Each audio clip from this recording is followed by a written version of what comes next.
আসসালামু আলাইকুম সুপ্রিয় ষষ্ঠ সপ্তম শ্রেণীর শিক্ষার্থী বন্ধুরা, কেমন আছো তোমরা? আশা করি অনেক অনেক ভালো আছো। আজ আমি তোমাদের মাঝে নিয়ে এসেছি তোমাদের ষষ্ঠ সপ্তাহের কৃষি শিক্ষা অ্যাসাইনমেন্টের সমাধান নিয়ে। তো এই ভিডিওটি শুধুমাত্র সপ্তম শ্রেণীর শিক্ষার্থীদের জন্য। আর যারা এই চ্যানেলের নতুন দর্শক হয়েছে 6 to 9 বা 10 যে ক্লাসের হোক এডুকেশনাল রিলেটেড যে কোনো ভিডিও পাওয়ার জন্য তোমরা চ্যানেলটি সাবস্ক্রাইব করে পাশে থাকা বেল আইকনটি এনেবল করে দাও। তো তোমাদের প্রথম প্রশ্ন হলো ফসলের মৌসুম বলতে কী বুঝো? তো তোমরা চাইলে স্ক্রিনশট নিয়ে রাখতে পারো এবং ভালো কোয়ালিটিতে স্ক্রিনশট পেতে চাইলে ভিডিওটি ফুল স্ক্রিনে করে নাও এবং কোয়ালিটি বাড়িয়ে নাও। তো তোমরা প্রথমে লিখবে ফসলের মৌসুম বলতে কী বুঝো, এটার উত্তর লিখবে একটি ফসল বীজ বপন থেকে শুরু করে তার শারীরিক বৃদ্ধি ও ফুল ফল উৎপাদনের জন্য যে সময় নেয় তাকে ওই ফসলের মৌসুম বলে। অর্থাৎ কোনো ফসলের বীজ বপন থেকে ফসল সংগ্রহ পর্যন্ত সময়কে সে ফসলের মৌসুম বলে। বাংলাদেশের জলবায়ুর উপর নির্ভর করে বিভিন্ন বছরের বিভিন্ন সময় বিভিন্ন ধরনের ফসল জন্মে। ফসল উৎপাদনের জন্য সারা বছরকে প্রধানত দুটি মৌসুমে ভাগ করা হয়েছে, যথা ১ রবি মৌসুম এবং ২ খরিফ মৌসুম। আশা করি বুঝতে পারছো। এরপর আমরা পরবর্তী কোয়েশনে চলে যাব। আশা করি তোমরা স্ক্রিনশট নিয়ে নিয়েছো। দ্বিতীয় প্রশ্ন, রবি ও খরিফ মৌসুমের পার্থক্যগুলো কী কী? তো তোমরা এভাবে চাইলে একটা বক্স করে নিতে পারো। এরপর রবি মৌসুম অংশ লিখবে আশ্বিন থেকে ফাল্গুন মাস পর্যন্ত সময়কে রবি মৌসুম বলে এবং খরিফ মৌসুমে লিখবে চৈত্র থেকে ভাদ্র মাস পর্যন্ত সময়কে খরিফ মৌসুম বলে। রবি মৌসুমের প্রথম দিকে কিছু বৃষ্টিপাত হয়, তবে তা কম। এরপর খরিফ মৌসুমে লিখবে এই খরিফ মৌসুমে বিশেষ করে আষাঢ় থেকে ভাদ্র মাসে পর্যন্ত প্রচুর বৃষ্টিপাত হয়। এরপর রবি মৌসুমে তাপমাত্রা ও বায়ুর আর্দ্রতা কম থাকে। খরিফ মৌসুমে তাপমাত্রা ও বায়ুর আর্দ্রতা বেশি থাকে। আশা করি তোমাদের দ্বিতীয় নং প্রশ্নটি বুঝতে কোথাও সমস্যা হয়নি। এরপর আমরা কোশ্চেন চলে যাচ্ছি।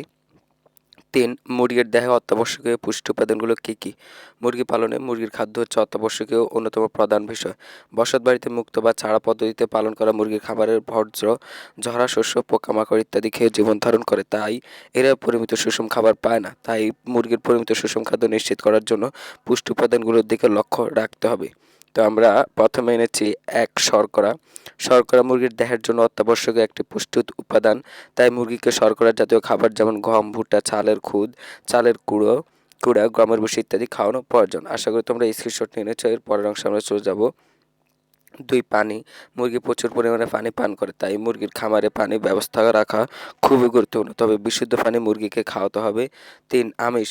মুরগির পর্যাপ্ত শর্করা খাবারের পাশাপাশি আমিষ জাতীয় খাবার যেমন সয়াবিন মিল, তিলের খৈল, সরিষার খৈল, শুটকি মাছের গুঁড়া প্রভৃতি খাওয়াতে হবে।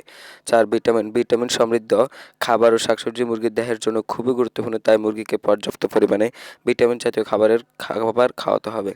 ৫ খনিজ। খনিজ লবণ মুরগির দেহের জন্য খুবই গুরুত্বপূর্ণ, তাই মুরগিকে খনিজ জাতীয় খাবার যেমন খাদ্য লবণ, হাতের গুঁড়া, হাড়ের গুঁড়া, ঝিনুক ও শামুকের গুঁড়া খাওয়াতে হবে। আচ্ছা, আশা করি বুঝতে পারছো ৩ নং। এবার আমরা ৪ নংয়ে চলে যাব।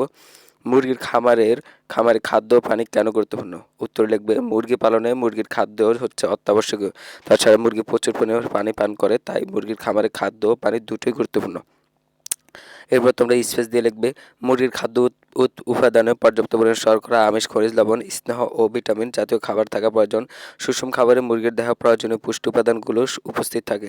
বসত বাড়িতে মুক্ত বা ছাড়া পদ্ধতিতে পালন করা মুরগি খাবারে বজ্র, জরা শস্য, পোকামাকড় ইত্যাদি খেয়ে জীবন ধারণ করে, তাই এরা পরিমিত সুষম খাবার পায় না, যার ফলে মুরগি থেকে প্রত্যাশিত ডিম ও মাংস পাওয়া যাবে না। বাচ্চা মুরগি দৈনিক ১০ থেকে ১৫ গ্রাম এবং প্রাপ্তবয়স্ক মুরগি প্রায় ১০০ থেকে ১২০ গ্রাম খাদ্য পেয়ে থাকে। তাছাড়া মুরগি প্রচুর পরিমাণে পানি পান করে থাকে, তাই খামারে পর্যাপ্ত বিশুদ্ধ পরিমাণ পানি সরবরাহ করতে হবে। প্রাপ্তবয়স্ক মুরগিকে দৈনিক ২০০ মিলিমিটার বিশুদ্ধ পানি দিতে হবে, তাই মুরগি খামারে খাদ্য ও পানি গুরুত্বপূর্ণ। এরপর তোমাদের এই হলো ৪টি প্রশ্ন উত্তর। এখন আমরা পরবর্তী কোয়েশনে চলে যাব। এখানে একটি ছক দেওয়া হয়েছে যে কাঁঠাল গাছ সম্পর্কে নিচের ছকটি পূরণ করো। তো পর্যবেক্ষণের বিষয় কী ধরনের উদ্ভিদ? তো গাছের বৈশিষ্ট্য অপর অংশে তোমরা ঠিক এভাবে একটা বক্স করে লিখে দেবে কী ধরনের উদ্ভিদ। এই অংশে লিখবে ক কাঁঠাল একটি দ্বিবীজপত্রী কাষ্ঠল ও চিরহরিৎ বৃক্ষ। কাণ্ডের বৈশিষ্ট্য খ কাণ্ড শক্ত হলুদ রঙের হয় এবং ২১ মিটার পর্যন্ত লম্বা হয়। গ বীজের বর্ণ বীজ সাদা বর্ণের। ঘ ফুলের বর্ণ ফুল সবুজ বর্ণের হয়। কোথায় কোথায় চাষ হয়? তো এই অংশে লিখবে তোমরা সিলেট, চট্টগ্রাম ও রংপুর, গাজীপুর, টাঙ্গাইল, ময়মনসিংহ।